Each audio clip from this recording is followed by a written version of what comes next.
जय श्री कृष्ण, जय हिंद मित्रों। मैं संतोष कुमार मीणा आपका स्वागत करता हूं। आज हम कक्षा 10वीं का प्रश्नावली 3.4 के क्वेश्चन नंबर 2 के सवालों को हम करेंगे, जिसमें 5 सवाल हैं और 5 में से फर्स्ट सवाल हम करेंगे। फर्स्ट सवाल मैं आपको रीड कर देता हूं।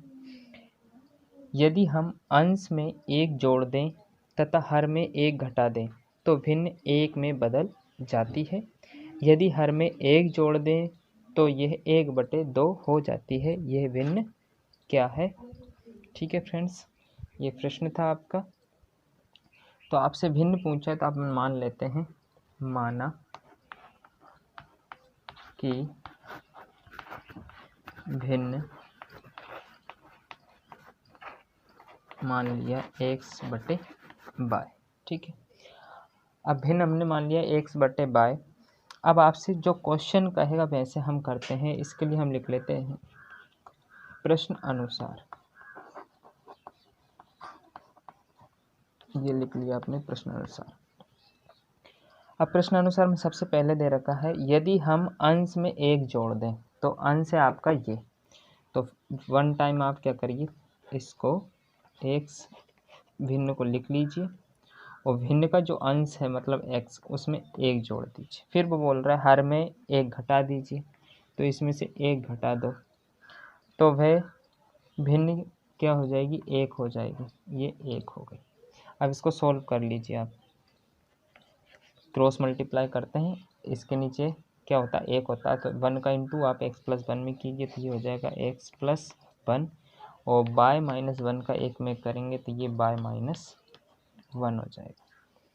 इनको हम सॉल्व कर लेते हैं। y को आगे ले आए तो ये हो गया माइनस का, 1 पीछे चला जाएगा तो ये -1, और ये प्लस का बन हो जाएगा, किसका हो जाएगा, माइनस का। तो ये आपका समीकरण बन गया है -2। x माइनस बराबर -2, तो समीकरण नंबर इसको दे दीजिए आप 1। अब क्या करते हैं, हम नेक्स्ट स्टेप पढ़ते हैं। उसमें लिखा है यदि हर में 1 जोड़ दें, तो हम यहाँ से लिख लेते हैं तथा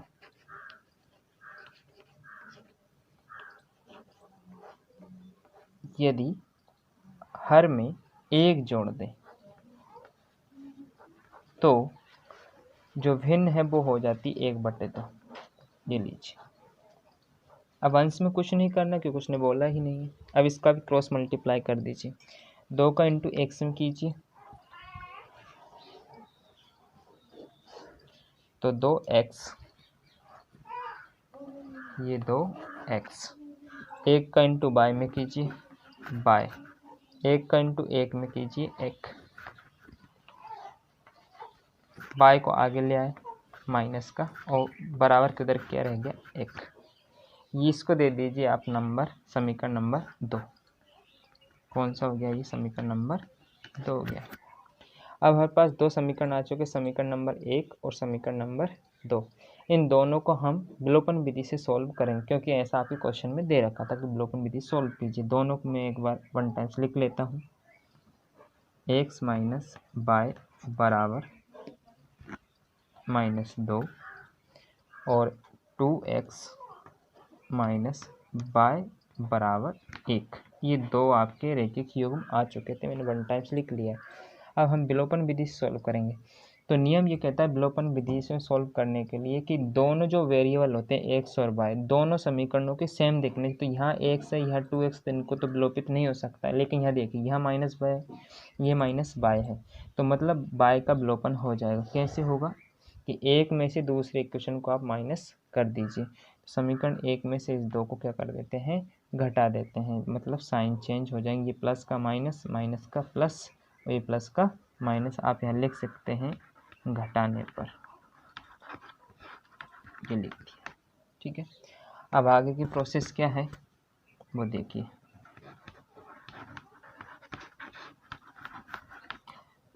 यह है 2x, यहाँ 1x है तो बचा 1x। ये बाय और ये बाय तो कट गए, क्योंकि ये माइनस का और ये प्लस का। 2x में से 1x जगह माइनस का x बचा, बराबर के नीचे बराबर लगा लीजिए। ये -2 है, ये -1 है, तो दोनों मिलके हो गए -3। माइनस माइनस कैंसिल आउट हो गए, तो x का मान कितना आ गया अब आपका 3 आ गया। ये लीजिए, जो x का मान आएगा, जो x का मान आपका आया है 3 आया है, वो हम समीकरण नंबर या तो आप 1 में रख दीजिए या समीकरण नंबर आपका 2 में रख दीजिए, वो आपके ऊपर डिपेंड करता है। तो मैं समीकरण नंबर 1 में ही रख देता हूँ। लिख देते हैं x का मान समीकरण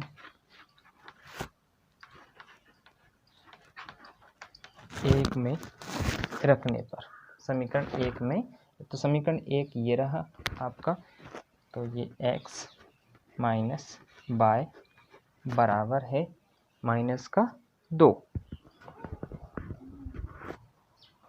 ये माइनस का 2 है। अब आगे क्या होगा कि जी x का मान है 3, तो यहाँ 3 लिख दीजिए, ये है माइनस बाय और ये है माइनस का 2। आगे की प्रोसेस, ये माइनस बाय 3 चला जाएगा आपके माइनस 2 के पीछे, तो ये चला गया, माइनस 2 माइनस 3 मिलके होते हैं माइनस के 5, माइनस से माइनस कैंसिल आउट तो होगा, ये y का मान आ गया है 5। हमें x का और y का ही मान चाहिए था, जो हमारे पास आ चुका है, एक है 3 और एक है 5। अब हमें लिख लेते, अतः भिन्न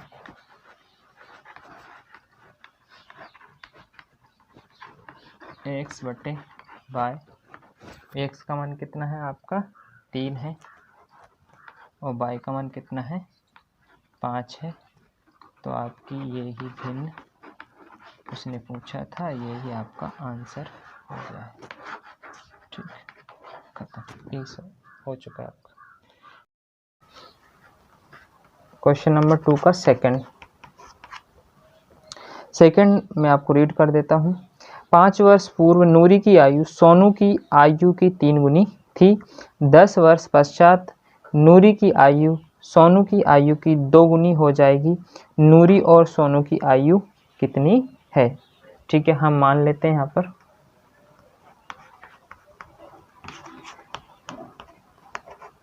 नूरी की वर्तमान आयु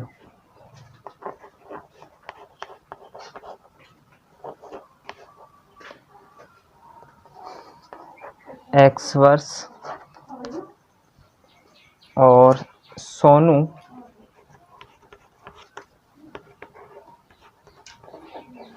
की वर्तमान आयु मान लेता हूं मैं y वर्ष। ठीक है, तो फ्रेंड्स यहाँ ध्यान रखना कि नूरी की आयु हमने मान ली x वर्ष और यहाँ सोनू की वर्तमान आयु मान ली हमने y वर्ष। अब चलते हैं आगे की तरफ। प्रश्न अनुसार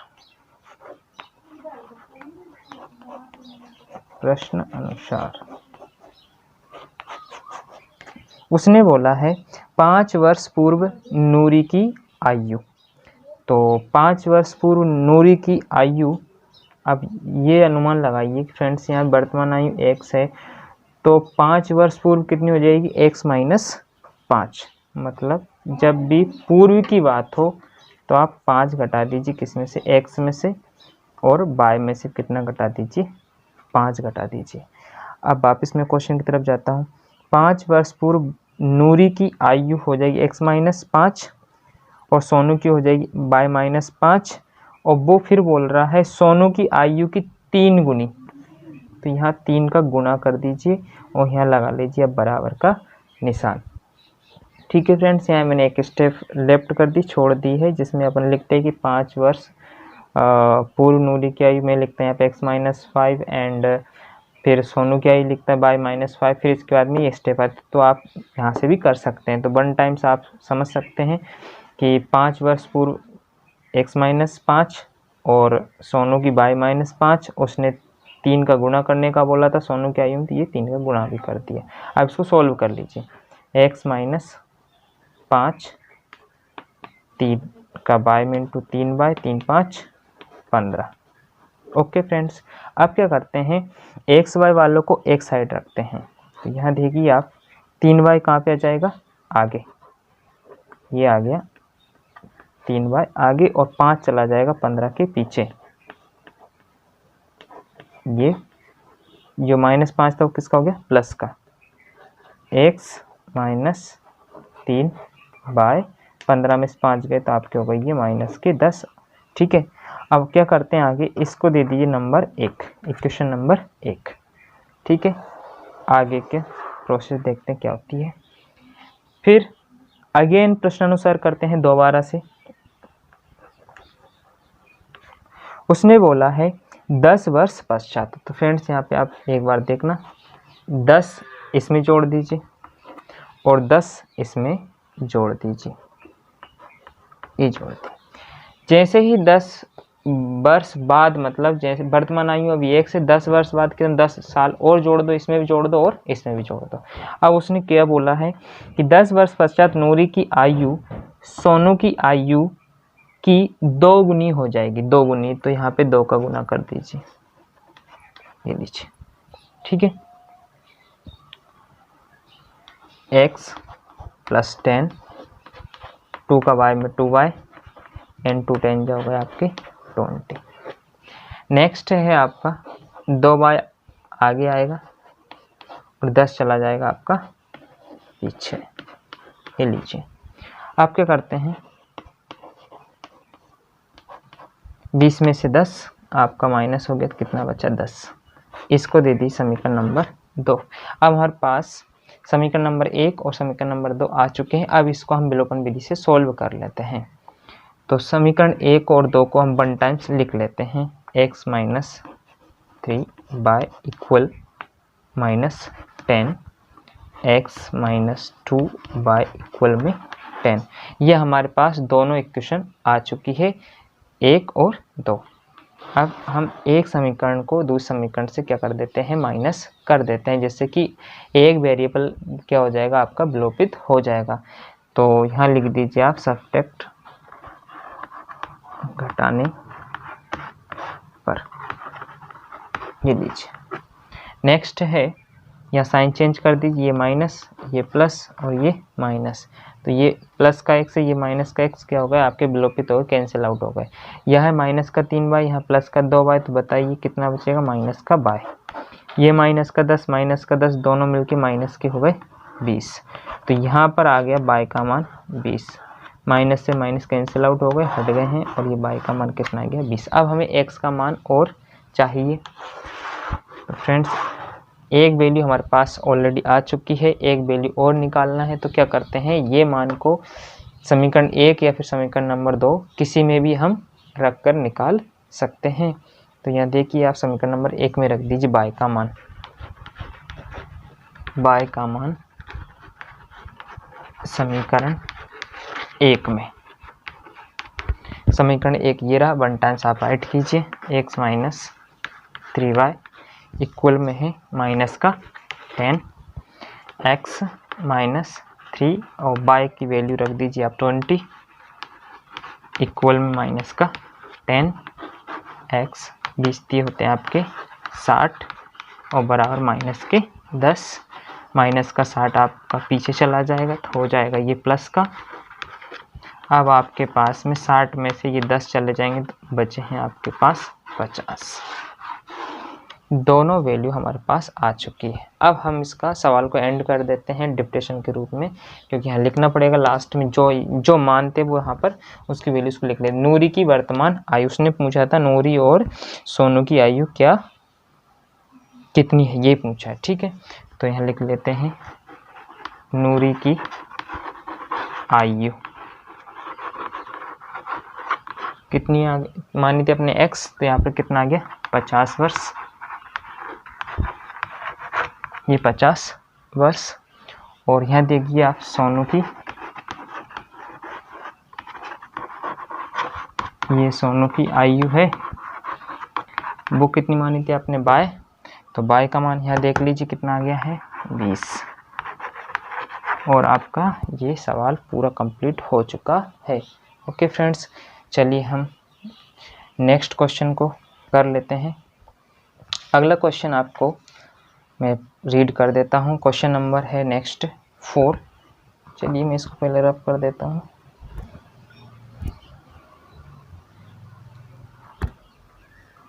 ओके फ्रेंड्स, क्वेश्चन नंबर 3 है आपका। 2 अंकों की संख्या के अंकों का योग 9 है। इस संख्या का 9 गुना संख्या के अंकों को पलटने से बनी संख्या का 2 गुना है, वह संख्या ज्ञात कीजिए। तो फ्रेंड्स, आपकी 2 अंकों की संख्या है, तो 2 अंकों की संख्या होने पर एक होगा इकाई का अंक और एक होगा दहाई का अंक। तो यहाँ अपन मान लेते हैं, माना कि इकाई अंक कौन सा मान लेते हैं हम, x, और दहाई अंक मान लेते हैं हम y। ये हमारे पास संख्या के 2 अंक मान ली हमने। तो संख्या कौन सी बनेगी डियर? तो संख्या हमारी बनेगी 10y प्लस x। ये फ्रेंड्स ध्यान रख लेना, ये फॉर्मूला होता है 10 इंटू दहाई का अंक प्लस इकाई का अंक। मैं वापस समझा दे रहा हूँ, 10 गुणा दहाई का अंक प्लस इकाई का अंक। मैंने नहीं लिखा है, मैंने डायरेक्ट इसको लिख दिया। आप डायरेक्ट याद रख सकते हैं, 10 बाय प्लस एक्स। सॉरी, चलते हैं आगे की तरफ। अब लिख लेते हैं हम प्रश्न अनुसार। ये प्रश्न अनुसार, ठीक है। प्रश्न अनुसार में सबसे पहले आपका प्रश्न क्या बोल रहा है? 2 अंकों की संख्या के अंकों का योग 9 है। तो हमारे पास एक x, दूसरा है y, दोनों का योग है आपके पास में 9, ठीक है। एक समीकरण आगे आपका समीकरण नंबर 1। अब उसने बोला है इस संख्या, मतलब यह संख्या, चलो हम दूसरी स्टेप बनाने से पहले इसमें तथा लिख लेते हैं, एंड यूज कर सकते हैं, 10y प्लस एक्स। यह संख्या का 9 गुना, चलिए लिख लो 9 गुना, मतलब 9 का गुणा कर दो। संख्या के अंकों को पलटने से बनी संख्या, तो संख्या के अंकों को पलट दो माय डियर। क्या है, जहाँ y था वहाँ x लिख दीजिए, और जहाँ x है वहाँ पर y लिख दीजिए। तो हमारी एक नई संख्या ये बन गई है। फिर वो बोल रहा है संख्या का 2 गुना, तो इसमें 2 का गुना कर दीजिए, ये हो गया। इस संख्या का 9 गुना संख्या के अंकों को पलटने से बनी संख्या के 2 गुने के बराबर है, ठीक है। ये हमारी पुरानी संख्या 10y प्लस एक्स है, ये नई संख्या बन गई क्योंकि हमने y की जगह x कर दिया, x की जगह y कर दिया। और उसने बोला था इस संख्या का 9 गुना और पलटने पर बनी संख्या का 2 गुना, तो यहाँ 2 का गुणा कर दीजिए, ठीक है। अब इसको सोल्व कर लेते हैं। 9 का 10 में होता है 90 बाय, और 9 का 9x, 2 का 10 में कर दीजिए 20x, और 2 का y में कर दीजिए आपका 2y। अब क्या करते हैं, x वालों को एक साइड, और चलिए अपने ऐसा करते हैं x y वालों सभी को एक साइड कर लेते हैं, क्योंकि इसमें विदाउट x y की कोई वैल्यू ही नहीं है। तो देखना ध्यान से, ये 9x इधर जाएगा, ये माइनस का 9x हो जाएगा, ठीक है। चलो मैं इसको मिटा के इधर कर लेता हूँ।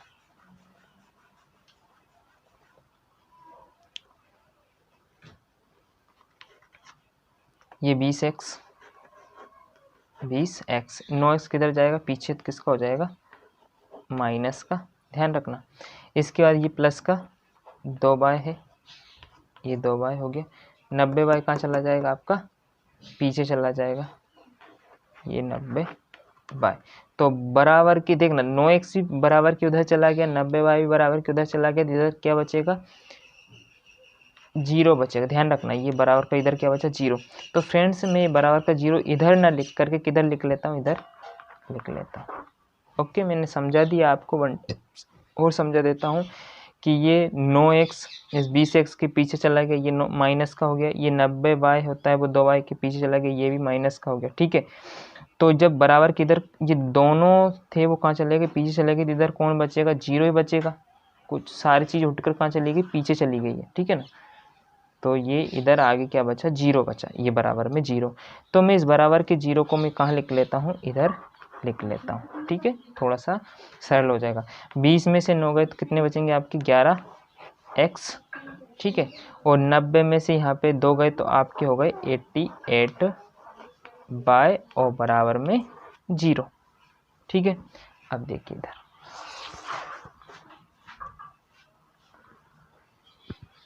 11x और 88 दोनों 11 के फाड़े से डिवाइड हो रहे हैं, तो इसको थोड़ा सा सरल कर लीजिए आप। 11 एकम 11 मतलब 1x, 11 88 मतलब 8 बाय और 0 तो 0 ही रहेगा भाई। समीकरण नंबर दे दीजिए इसको 2। समीकरण 1 आ गया, समीकरण नंबर 2 आ गया। इन दोनों को विलोपन विधि से सोल्व कीजिए। तो समीकरण 1 ये है, 1 टाइम्स आप लिख लीजिए, x प्लस बाय बराबर 9 और x माइनस 8 बाय बराबर 0। ठीक है, ये डायरेक्ट विलोपित हो रहा है क्योंकि यहाँ x, यहाँ पर भी x है, तो यहाँ माइनस कर दो, यहाँ प्लस कर दो और ये माइनस हो जाएगा। और आप क्या कर रहे हैं, यहाँ पर घटा रहे हैं। ठीक है, घटाने पर आपके साइन चेंज हो जाते हैं। ये दोनों सिंप्लीफाई, 8y और 1y मिलके कितने हो गए आपके 9y। देखना, ध्यान रखना, ये साइन अब नहीं देखना, साइन ये देखना, ये प्लस का है, ये भी प्लस का, दोनों जुड़ गए और ये 0 में 9 जुड़ेंगे तो 9 ही आएगा। ठीक है, 9 के नीचे 9 जाएगा तो कट जाएगा, तो एक आंसर आपका यहाँ y का मान आ चुका है। ठीक है, 9 से 9 कैंसिल आउट हो गया। कैसे, ये से 9 एकम 9, तो एक आंसर आ गया y का मान। ठीक है, अब आगे देखिए, ये मान जो आया है वो आप या तो 1 में रख दो या चाहे 2 में रख दो, आपके हिसाब से जिसमें रखना चाहते। मैं रख देता हूँ y का मान समीकरण 1 में। इस समीकरण 1 ये रहा, x प्लस y इक्वल में 9x प्लस ये y की वैल्यू 1 और ये 9, 1 कहाँ जाएगा 9 के पीछे, तो माय डियर ये x का मान आ गया है 8। कितना आ गया x का मान 8। ठीक, ये लीजिए। अब क्या करते हैं आगे, हमारे पास x की वैल्यू भी आ गई है और y की वैल्यू भी आ गई है। उसने क्या पूछा था, संख्या ज्ञात कीजिए। तो संख्या हमारी कौन सी है, 10y प्लस x। तो यहाँ लिख दीजिए संख्या 10y प्लस x। ये लीजिए क्या होगा, ये 10, y का मान 1 है, 1 लिख दीजिए, x का मान 8 है, 8 लिख दीजिए। ठीक है, 10 एकम 10 और ये 8, 10 और 8 कितने हो गए आपके 18। ठीक है, और यही आपका क्या आ चुका है, आंसर आ चुका है। चलिए क्वेश्चन नंबर 4 है, मीना 2000 रुपये निकालने के लिए एक बैंक गई। उसने खजांची से 50 रुपये तथा 100 रुपये के नोट देने के लिए कहा। मीना ने कुल 25 नोट प्राप्त किए। ज्ञात कीजिए कि उसने 50 रुपये और 100 रुपये के नोट कितने कितने नोट प्राप्त किए। तो फ्रेंड्स यहाँ ध्यान देना, यहाँ पर हम क्या करते हैं, मान लेते हैं, माना कि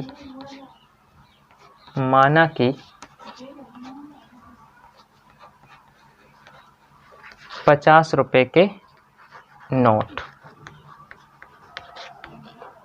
मान लीजिए आप x, और 100 रुपये के नोट मान लीजिए 50, सॉरी बाय। ठीक है, अब हम लिख लेते हैं प्रश्न अनुसार। ठीक है फ्रेंड्स, हमसे यही पूछा था कि 50 रुपये के नोट कितने हैं और 100 रुपये के नोट कितने हैं। तो जो हमसे पूछता है वो हम मान लेते हैं, लेट कर लेते हैं। ठीक है, अब क्या करते हैं हम आगे, चलो प्रश्न अनुसार।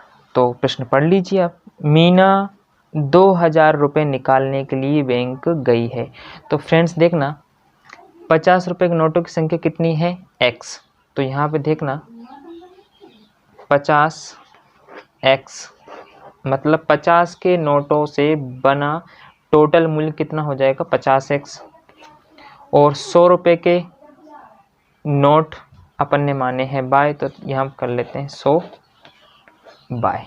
ठीक है, ये टोटल मूल्य बन गया। आप कितने रुपए निकालें? तो ये 2000 बन गए। कितने बन गए आपके? 2000। ठीक है, तो ये टोटल लिख देते हैं 2000। 50 के नोट x थे तो 50x हो गए, 100 के नोट बाय थे तो 100 बाय हो गए। ठीक है, तो ये आपके टोटल कितने हो गए? 2000 रुपये। चलो इसको आगे सॉल्व कर देता हूँ आपके लिए। 50 से कम 50, 50 दूनी 100, 50 चौके 200, तो 0 का 0। समीकरण नंबर इसको दे दीजिए 1। चलिए अगली स्टेप क्या है? अगली स्टेप वो बोल रहा है मीना ने कुल 25 नोट प्राप्त किए। तो माय डियर 50 के नोट कितने थे? x थे। और 100 के नोट कितने थे? बाय थे। तो यही कुल नोट हो गए x और प्लस बाय, दोनों को जोड़ दीजिए। 25 नोट थे टोटल। कितने? 25 नोट। लेकिन हमें पता नहीं ये कितने हैं, और ये हमने सिर्फ वैल्यू को लेट किया है एक्स एंड बाय के रूप में। चलते हैं, ये इसको दे दीजिए आप समीकरण नंबर 2। अब हमारे पास 2 समीकरण आ चुके हैं। इन समीकरणों को हम विलोपन विधि से सोल्व कर लेते हैं। तो आप ऐसा करिए, एक लाइन ऐसे खींच लीजिए और हम एक में से दूसरे को घटा देते हैं। ठीक है, यहाँ x, तो ये दोनों के चलो माइनस, ये प्लस का है माइनस, प्लस का है माइनस, प्लस का है माइनस। ये x कैंसिल आउट, 2 बाय में से 1 बाय गया तो यहाँ पे 1 बाय बचेगा। 40 में से 25 गए तो यहाँ बचे आपके 15। तो ये आ गया आपका बाय का मान। अब हमें x की वैल्यू और चाहिए, तो ये मान हम किस में रख देते हैं? समीकरण नंबर 1 में रख दो या फिर समीकरण नंबर 2 में रख दो, वो आपके ऊपर डिपेंड करता है। तो फ्रेंड समीकरण नंबर 2 में रख दो तो ज़्यादा सरल हो जाए। क्यों हो जाएगा? क्योंकि टोटल नोट कितने थे? 25 थे। 15 नोट हमारे पास आ चुके हैं, बचे कितने आपके? चलिए यहाँ निकालते हैं। यह मान बाय का मान समीकरण 2 में, आप 1 में भी रख सकते हैं फ्रेंड्स। किस में रख सकते हैं? 1 में भी रख सकते हैं, लेकिन मैं 2 में रख रहा हूँ। यहाँ देखिए x बाय की जगह 15 और हो गए आप इक्वल में कितने? 25। चलिए 15 चला जाएगा आपका पीछे, ये लीजिए, और 25 में से 15 गए तो आपके बच्चे कितने? 10। तो आपके पास नोटों की संख्या आ चुकी है। एक प्रकार के नोटों की संख्या थी 15 और एक प्रकार के नोटों की संख्या कितनी थी? 10। तो उसने पूछा क्या था? तो उसने अलग अलग पूछ लिए। 50 के नोटों की संख्या, तो 50 के नोटों की संख्या x माना, यहाँ लिख लेते हैं। अतः 50 रुपये के नोट की संख्या, नोटों की संख्या आपने कितनी मानी थी यहाँ पर? x, तो x का मान कितना आया? 10। एवं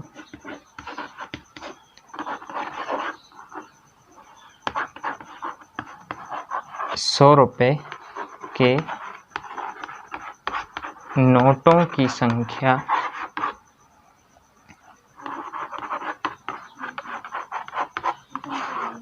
कितना माना था आपने? बाय, तो बाय का मान यहाँ पर कितना आया है? 15। यही आपका सॉल्यूशन हो चुका है। ठीक है, 50 रुपये के नोटों की संख्या 10 और 100 रुपये के नोटों की संख्या कितनी हो गई आपके पास? 15। तो फ्रेंड्स क्वेश्चन नंबर है 5। किराए पर पुस्तक देने वाले किसी पुस्तकालय का प्रथम 3 दिनों का एक नियत किराया है तथा उसके बाद प्रत्येक अतिरिक्त दिन का अलग किराया है। सरिता ने 7 दिनों तक एक पुस्तक रखने के लिए 27 रुपये अदा किए, जबकि सुशी ने एक पुस्तक 5 दिनों तक रखने के 21 रुपये अदा किए। तो नियत किराया तथा प्रत्येक अतिरिक्त दिन का किराया ज्ञात कीजिए। तो फ्रेंड्स हमसे नियत किराया पूछा है और अतिरिक्त दिन का किराया पूछा, तो यहाँ लिख लेते हैं हम, माना कि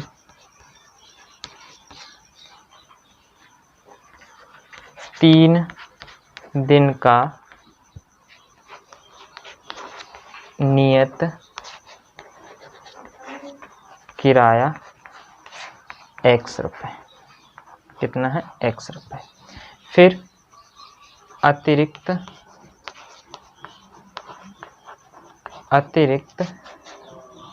प्रतिदिन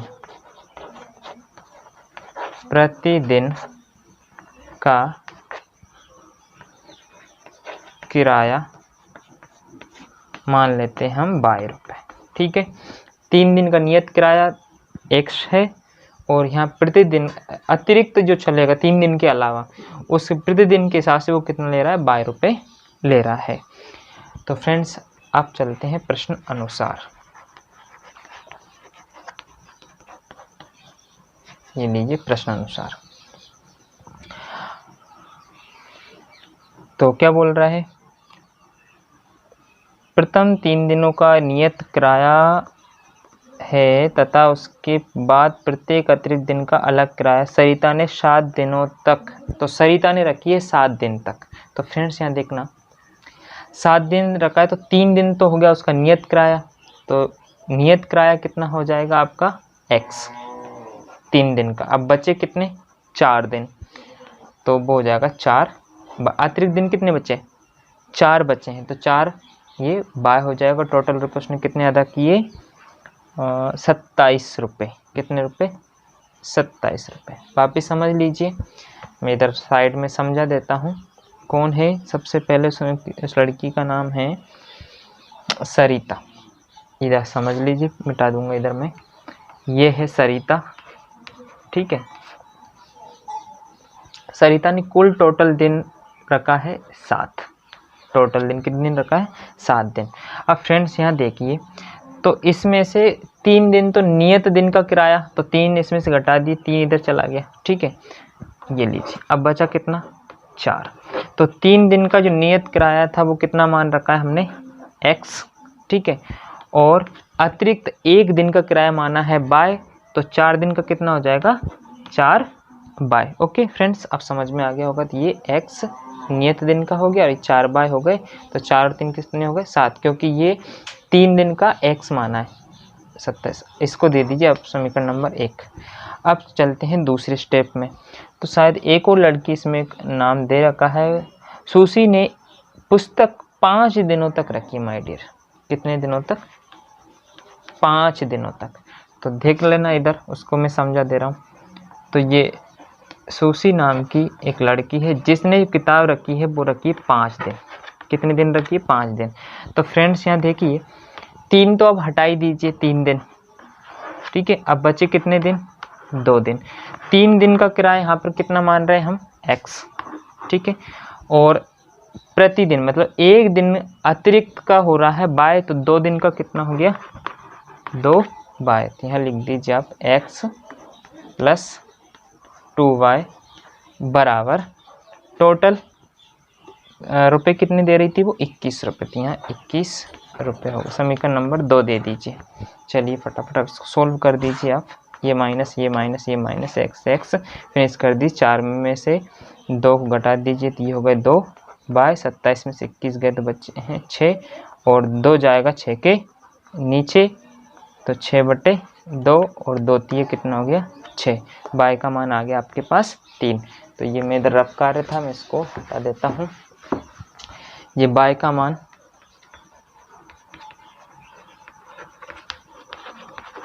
समीकरण 1 में रख दीजिए। समीकरण 1 ये रहा, या फिर समीकरण नंबर 2 में, आपकी मर्जी हो। तो मैं समीकरण 1 में रख देता हूँ, x plus 4y equal 27। x plus y की वैल्यू कितनी आ गई है, 3। ये 3 लीजिए, 27, सॉरी प्लस आएगा यहाँ पर, 4 3 12 एंड 27। 27 के पीछे चला गया आपका 12, एंड 27 में से आप 12 को क्या कर दीजिए, माइनस कर दीजिए, तो ये बचेंगे आपके 15। 7 में से 2 गए तो 5 और 2 में से 1 गया तो आपका x। तो x की वैल्यू 15 और y की वैल्यू आपकी थी 3। तो यहाँ फ्रेंड्स आपको पता क्या करना था, 3 दिन का नियत किराया यहाँ लिख दीजिए। अतः 3 दिन का नियत किराया, 3 दिन का नियत किराया कितना माना था आपने, x का मान आ गया 15 रुपये। ठीक है, फिर आपसे प्रतिदिन का किराया अतिरिक्त, तो एक्स्ट्रा आप कितने दिन चले थे, अतिरिक्त प्रतिदिन 1 दिन का किराया। जैसे नियत दिन से आप ऊपर निकले तो प्रत्येक दिन का आपका किराया लगा था बाय, और बाय का मान आया आपका 3 रुपये, ये 3 रुपये आपका। तो फ्रेंड्स आपका नियत किराया आ गया है 15 रुपये, जो कि 3 दिन का था, और इसके अतिरिक्त जैसे ही आप चलते थे तो 1 दिन का वो किराया ले रहा था 3 रुपये। तो ये आपका सवाल ख़त्म हो चुका है।